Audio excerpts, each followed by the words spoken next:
The watchers একটি রোমাঞ্চকর এবং রহস্যময় চলচ্চিত্র যা আমাদেরকে এমন একটি জগতে নিয়ে যায় যেখানে কিছু অদ্ভুত ঘটনা ঘটে। এখানে এই মুভির কাহিনী সংক্ষেপে বর্ণনা করা হল। কাহিনী শুরু হয় প্রধান চরিত্র এলিসাকে কেন্দ্র করে। এলিসা একজন প্রভাবশালী লেখিকা যিনি শহরের এক নির্জন এলাকায় একটি পুরনো বাড়িতে থাকতে আসেন। তিনি তার নতুন বইয়ের জন্য শান্তি এবং একান্ত সময় খুঁজছিলেন। কিন্তু বাড়িতে আসার পর থেকেই অদ্ভুত এবং ভৌতিক ঘটনা তার জীবনে ঘটতে শুরু করে। এলিসা লক্ষ্য করে যে বাড়ির আশেপাশে কিছু লোক তাকে অনুসরণ করছে।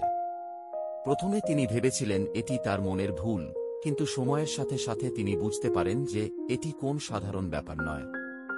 এই লোকদেরকে তিনি ওয়াচার্স নামে উল্লেখ করেন, কারণ তারা সবসময় দূর থেকে তাকে নজর রাখে। একদিন এলিসা বাড়ির পুরনো নথি খুঁজতে খুঁজতে একটি পুরনো ডায়েরি খুঁজে পায়। ডায়েরিতে লেখা থাকে বাড়ির প্রাক্তন মালিকদের কাহিনী।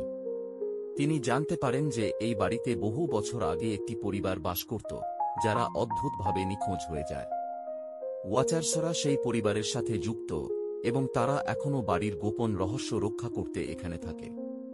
এলিসা সিদ্ধান্ত নেয় এই রহস্যের সমাধান করতে এবং ওয়াচার্সদের আসল পরিচয় বের করতে। তিনি স্থানীয় গ্রন্থাগার ও অন্যান্য উৎস থেকে তথ্য সংগ্রহ করতে শুরু করেন।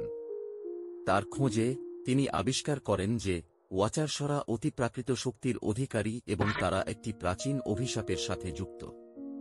মুভির চূড়ান্ত পর্যায়ে এলিসা ওয়াচার্সদের মুখোমুখি হয়।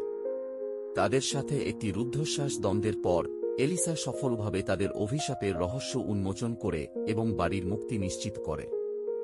শেষ দৃশ্যে এলিসা তার অভিজ্ঞতা থেকে প্রভাবিত হয়ে তার নতুন বই লেখা শুরু করে, যেখানে তিনি তার জীবনের সবচেয়ে ভয়ঙ্কর অভিজ্ঞতা তুলে ধরেন।